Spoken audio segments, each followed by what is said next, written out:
Ceci est un livre audio autogénéré par Google. Introduction, Crises en éducation et en formation. Sébastien Akira Alix, Université Paris-Est Créteil, Laboratoire LIRTES, EA 7313. Laurent Gutiérrez, Université Paris-Nanterre, Laboratoire CREF, EA 1589. Parler de crise de l'éducation pour qualifier les sociétés démocratiques occidentales contemporaines et leurs systèmes éducatifs semble, de prime abord, relever du paradoxe. En effet, jamais dans l'histoire de l'Occident, les jeunes gens, filles et garçons d'origines sociales et culturelles diverses, n'ont autant été scolarisés et pendant une durée aussi longue. Un rapide coup d'œil jeté sur les rayons scolaires, parascolaires et éducation des librairies et des grandes surfaces, dans lesquels se bousculent cahiers de vacances, livres de conseils sur la parentalité et autres ouvrages sur les méthodes pédagogiques à même d'assurer l'acquisition des connaissances tout en favorisant l'épanouissement des enfants, suffit à se persuader de surcroît de l'importance accrue qu'a pris, au sein des familles de toutes les strates de la société, le souci d'éduquer les enfants et de favoriser leur réussite scolaire. Pourtant, en France, comme dans de nombreux autres pays occidentaux, c'est au moment où les effets des politiques de massification scolaire commencent à se faire sentir, particulièrement à partir de la seconde moitié du XXe siècle, que le thème de la crise, appliqué à l'éducation, à l'enseignement, à l'école, à l'université, à la famille, à l'autorité, à la transmission, à la culture scolaire, au sens des apprentissages, au sens des savoirs scolaires, etc., est retrouvé comme projeté sur le devant de la scène éducative, médiatique et politique.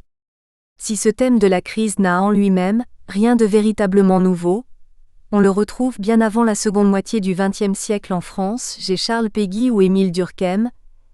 Il prend une acuité particulière dans les sociétés démocratiques de l'après-Seconde Guerre mondiale qui inclinent à remettre en cause les modèles institués que sont la famille ou l'école pour ne prendre que ces deux exemples. À cet égard, ce n'est sans doute pas une coïncidence si la thématique de la crise de l'éducation, dont la première tentative d'élaboration proprement philosophique a été faite en 1958 par Hannah Arendt dans un essai qui a fait date, s'est premièrement trouvée exprimée de manière aiguë aux États-Unis au sortir de la Seconde Guerre mondiale. C'est en effet, à cette période que sous l'influence du mouvement américain de l'éducation progressiste 1876 à 1957, l'enseignement secondaire américain achève, avant celui des autres nations occidentales, de se moderniser, de se massifier ou de se démocratiser selon la perspective adoptée, et de prendre certaines des formes que les Américains lui connaissent aujourd'hui. Ces derniers sont également les premiers à avoir érigé la crise de l'éducation en une thématique politique et éducative de premier plan, et à l'avoir appliquée non seulement au niveau national mais également à l'échelle internationale et mondiale. En effet, c'est sur l'initiative du président Lyndon B. Johnson qu'une conférence internationale sur la crise mondiale de l'éducation, International Conference on World Crisis in Education, présidée par James A. Perkins, le recteur de l'université Cornell, est organisée en octobre 1967 à Williamsburg en Virginie aux États-Unis.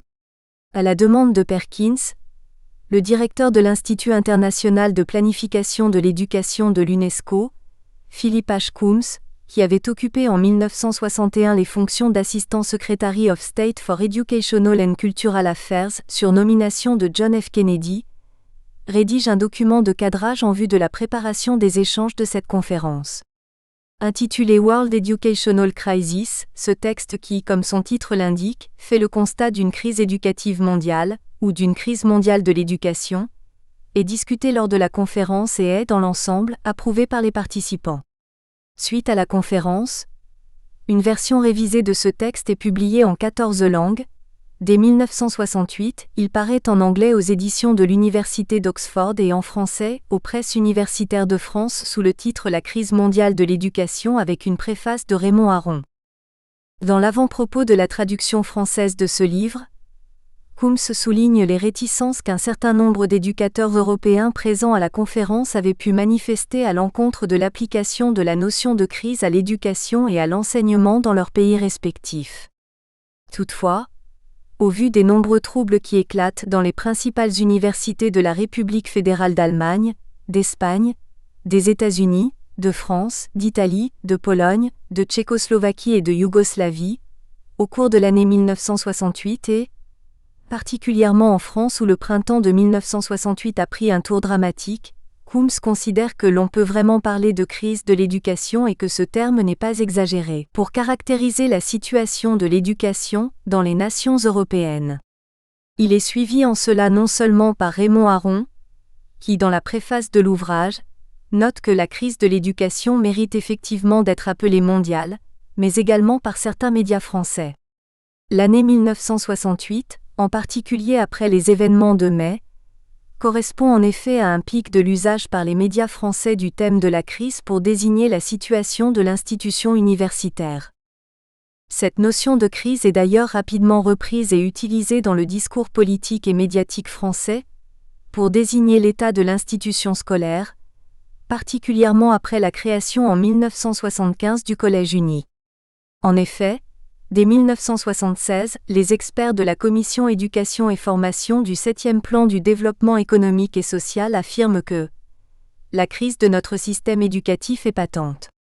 Il ne porte plus les espoirs de réduction des inégalités sociales et de la création d'un nouvel art de vivre.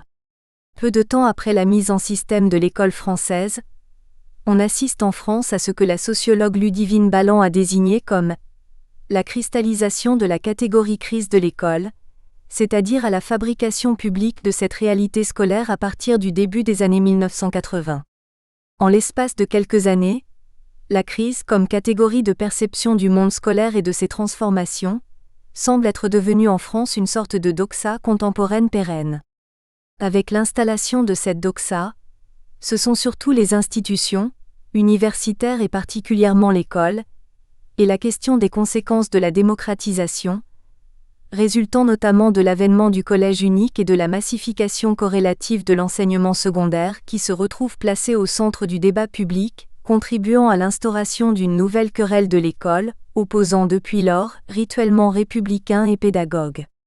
Comme l'écrit à cet égard le sociologue François Dubet, le choc provoqué par la rencontre d'une forme scolaire, forgée voici plus d'un siècle, avec une massification scolaire et tout simplement avec les changements de la société, engendre un sentiment de crise continue concernant le niveau des élèves, la discipline, la violence, la chute de la considération due à l'école, l'inflation des diplômes. Elle provoque aussi une déception, puisque la large ouverture de l'école n'a guère réduit les inégalités scolaires et laisse de côté une part non négligeable des élèves. Il se crée donc une plainte endémique, puisque le travail des enseignants est de plus en plus pénible, puisque l'école coûte de plus en plus cher pour des résultats somme toute décevants en regard des investissements économiques et humains consentis. En quelques décennies, la référence à la crise devient ainsi une sorte de lieu commun du discours sur l'enseignement en France. Le succès de cette thématique dans l'espace public tient en grande partie à son indétermination même, au consensus qu'elle fait dans la non-définition.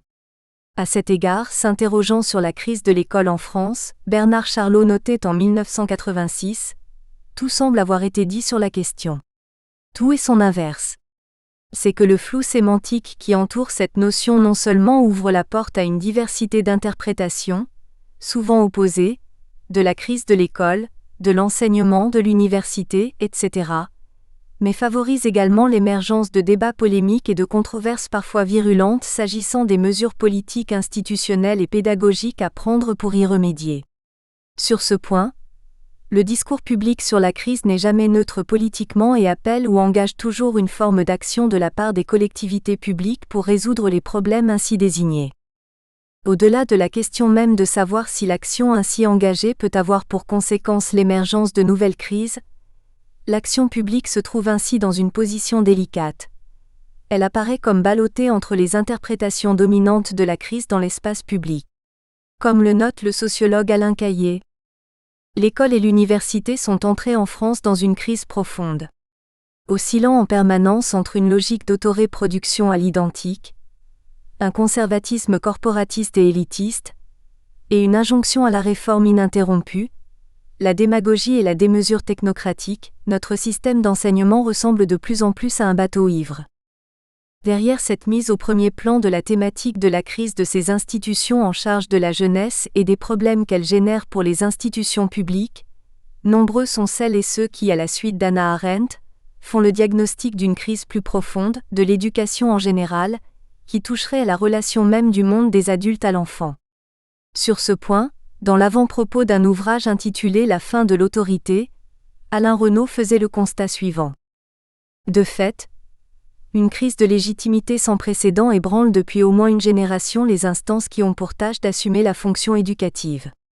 Fragilisation de l'école dans ses missions de transmission du savoir et des valeurs, montée de l'individualisme dans la famille, problématisation croissante du vécu de la parentalité. Jamais sans doute les repères et les modèles d'après lesquels, à chaque époque, les adultes exercent leurs responsabilités à l'égard des jeunes enfants n'ont fait l'objet d'autant de doutes ou d'inquiétudes sur ce que l'avenir peut encore réserver. Pour partie un objet rhétorique et polémique, cette idée d'une crise de l'éducation n'est pas aisée à appréhender de manière sereine. En effet, la formulation même des énoncés du type « crise de l'éducation », « crise de l'école », « crise de l'université », « crise de l'autorité, etc., incline à glisser vers une affirmation catastrophiste, dont le principal défaut serait de considérer le présent à l'aune d'une sorte d'image idéalisée du passé, un avant-crise. À cela s'ajoute le fait que la crise dont il s'agit ne semble plus avoir grand-chose à voir avec ce que cette notion recouvrait originellement. En effet, étymologiquement, le terme crise désigne particulièrement dans le domaine de la médecine hippocratique et dans la sphère judiciaire, un changement brusque, intense, exceptionnel, paroxystique, d'une durée assez nettement circonscrite, permettant le diagnostic et la décision et laissant augurer un changement décisif, que ce soit en bien ou en mal d'une situation ou d'un état de santé donné. À l'exception peut-être de certaines sphères du monde social, comme la médecine ou la finance, où cette acception de la crise peut avoir conservé une pertinence relative, cette définition n'est plus aujourd'hui la nôtre. Dans l'usage contemporain, la notion de crise a en effet pris un tout autre sens. La crise qui traverse et envahit nos sociétés, et en leur sein l'éducation, s'inscrit dans la durée au point de devenir une sorte d'état permanent d'indécision et de doute qui tente à se généraliser à tous les horizons de la conscience contemporaine. Dès 1976, dans un article qui a fait date, le sociologue Edgar Morin avait souligné le fait que cet usage extensif de la notion, en lui faisant perdre ses contours originels, l'avait comme vidé de l'intérieur, et lui avait fait perdre toute vertu explicative. En devenant une réalité de plus en plus intuitivement évidente, une situation quasi permanente, de doute, d'incertitude et d'indécision, cette notion renvoie à une double béance. Béance dans notre savoir, au cœur même du terme de crise, béance dans la réalité sociale elle-même où apparaît la crise. C'est d'ailleurs sur ce point que réside une des difficultés majeures de toute analyse de la notion de crise appliquée à l'éducation.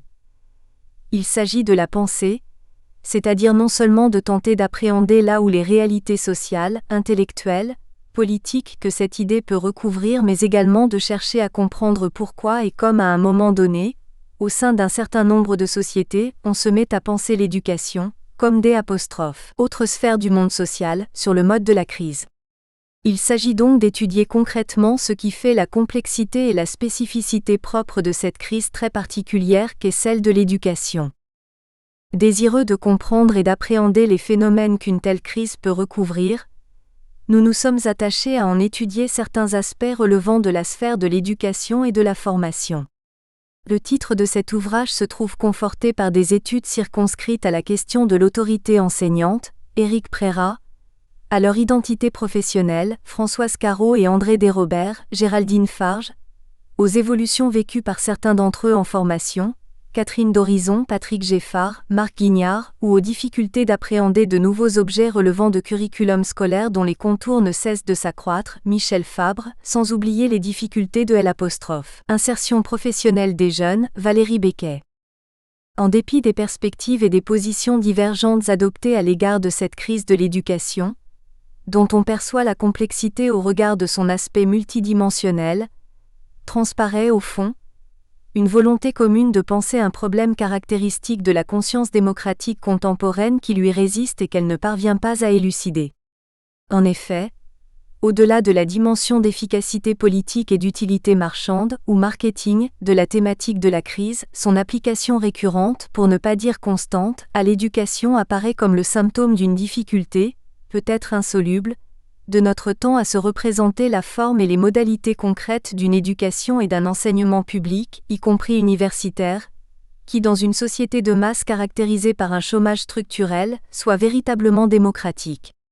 Si la quête d'une réponse définitive à ce problème peut paraître impossible et d'avance vouée à l'échec, il convient de se rappeler, comme le soulignait Marcel Gauchet à la fin de son essai consacré à l'école, que l'humanité n'avance qu'en se vouant aux problèmes qu'elle est incapable de résoudre. Chapitre 1 : L'école désacralisée. Entre droit et normativité sociale. Éric Prérat, Université de Lorraine, l'ISEC. Nous avons assisté ces 4-5 dernières décennies à une lente désacralisation de l'ordre scolaire. L'école disciplinaire d'hier n'est plus. Repenser l'ordre scolaire est donc devenu une tâche de toute première importance. C'est l'objet de la présente contribution. Celle-ci est structurée en 6 sections.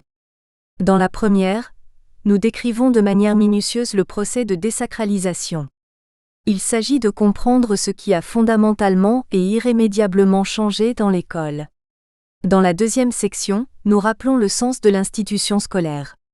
Clarification nécessaire car c'est à partir de celui-ci que doit se penser le nouvel ordre scolaire. Dans les 4 dernières sections, nous risquons quelques propositions. Nous montrons notamment que si le droit a toute sa place dans l'école moderne, il ne saurait pour autant devenir le seul et unique mode de régulation au risque précisément d'estomper la particularité du lieu scolaire. Les questions de la civilité et de la ritualité sont réexaminées dans les dernières sections. Il s'agit, on l'aura compris, de revitaliser les différentes formes de la normativité sociale. Ces dernières propositions ne doivent pas être comprises comme des contrefeux à l'entrée du droit, mais comme des initiatives nécessaires et complémentaires. La désacralisation de l'ordre scolaire. Ce phénomène a été peu commenté. Les questions de violence, médiatiquement plus spectaculaires, lui ont souvent volé la vedette. 2 indicateurs permettent de le caractériser. Le premier est l'augmentation des actes d'indiscipline dans les lieux d'enseignement. Parlons d'indiscipline et non de violence. Nous connaissons la géographie de la violence scolaire, ses zones sensibles et ses récentes extensions. L'indiscipline est un phénomène plus large, plus diffus et qui touche, selon des formes variées et des intensités différenciées, la quasi-totalité des établissements. On peut objecter que l'indiscipline a toujours existé et qu'elle est, d'une certaine manière, consubstantielle à la vie scolaire. L'indiscipline, il est vrai, est contemporaine de l'école, mais le phénomène qu'il nous est donné d'observer depuis quelques décennies est nouveau et dans sa forme et dans ses caractéristiques. L'indiscipline a changé de nature. On peut, dans une première approximation, définir l'indiscipline comme un rapport relâché, distendu, flottant, aux procédures et aux normes constitutives de l'ordre scolaire. Dans les enceintes scolaires, nous n'avons plus affaire à des chahuts traditionnels, mais à des chahuts anomiques.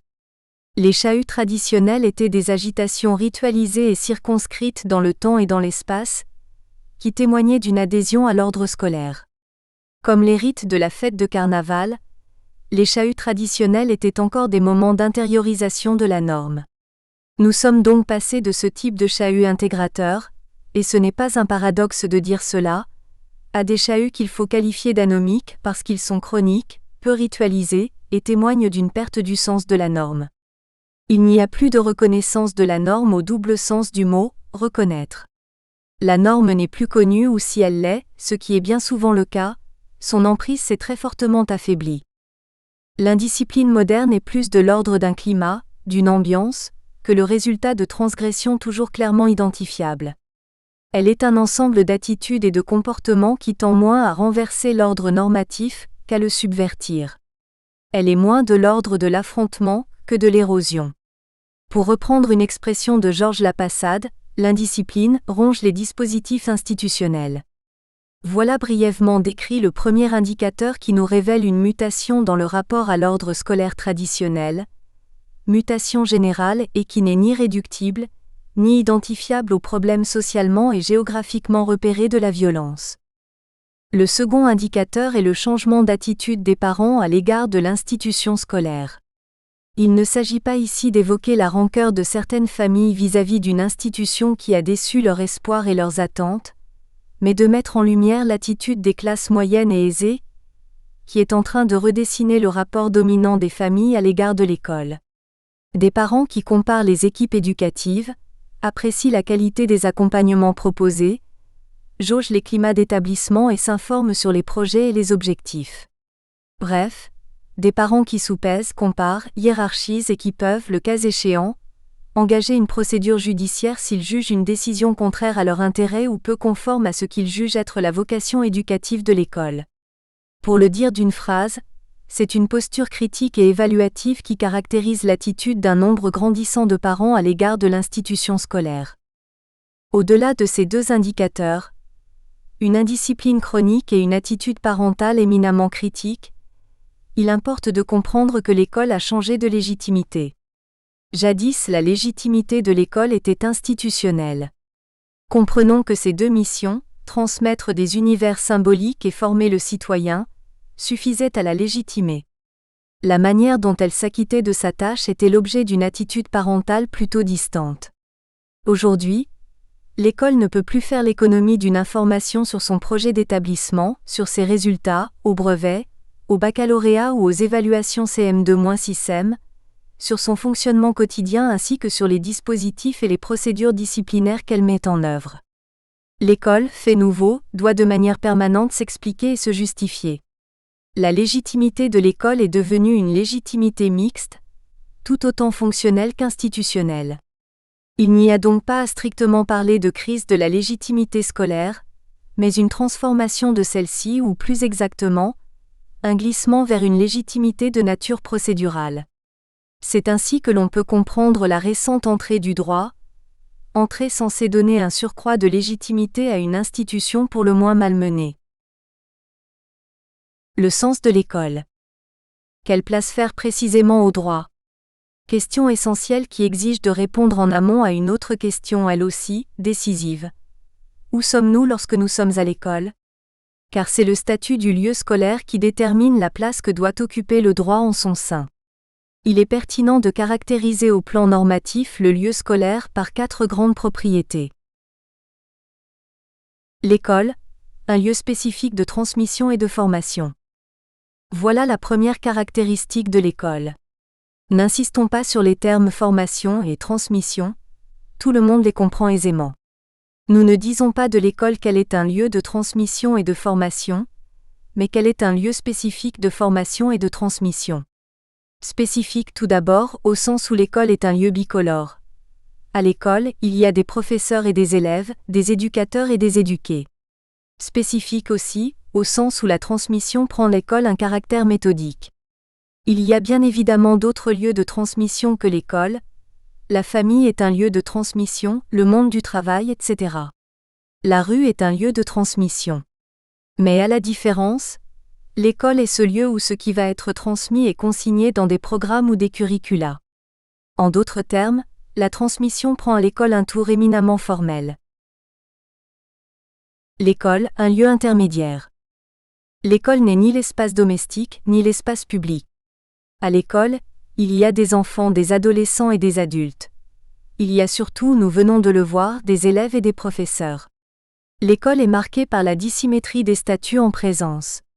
Aussi, parler de l'école comme d'une démocratie, c'est appliquer une catégorie politique à un espace qui par définition, n'est pas de nature politique.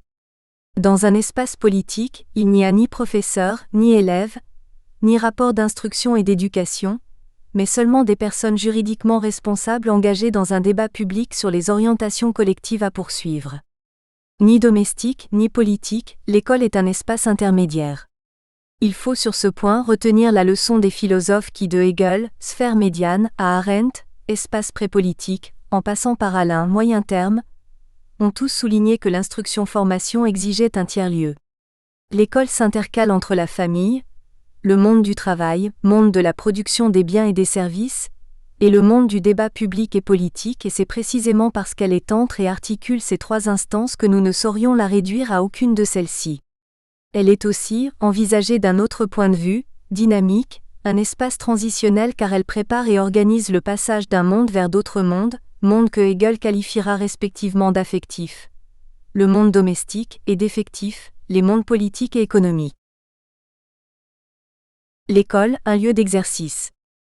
L'école valorise dans le champ pluriel des formes d'excellence, quelques formes qui lui paraissent plus pertinentes que d'autres, savoir lire, argumenter, analyser, etc. Le propre de l'école ne réside pas dans cette opération de choix, mais dans le mode de confrontation qu'elle instaure avec celle-ci. Faire, refaire, c'est une banalité de dire que l'école est un lieu d'exercice, car il n'y a d'apprentissage assuré que par le mouvement répété par lequel on se saisit d'une connaissance. Tout apprentissage systématique nécessite également la mise en place de situations formalisées, de dispositifs idéaux planifiés, que le réel ne saurait offrir que de manière imparfaite et aléatoire. L'acte d'apprendre requiert enfin la reconnaissance d'un droit à l'erreur, celui-ci ne saurait être tenu pour un échec rédhibitoire. C'est pour cette raison que l'apprentissage scolaire offre des situations simulées, brevet blanc, baccalauréat blanc, etc., c'est-à-dire des épreuves où l'on neutralise ne serait-ce que partiellement les conséquences.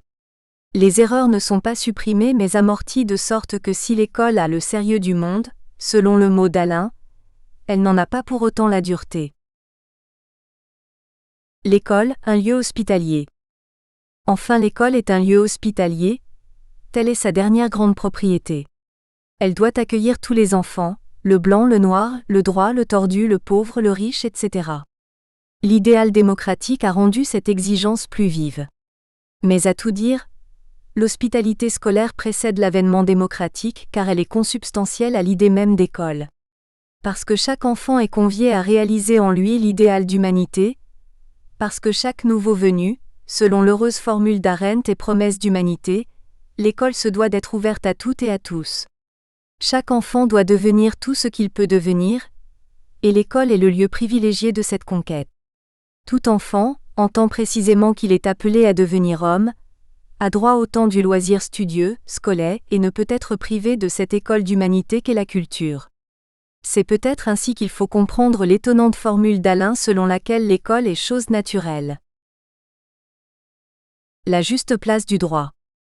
Le droit a bien évidemment toute sa place à l'école, car former le citoyen, c'est notamment l'initier à l'intelligence de la chose juridique. C'est à l'école que l'élève doit découvrir et expérimenter la valeur et la nécessité de cet ordre symbolique, structurant qu'est le droit.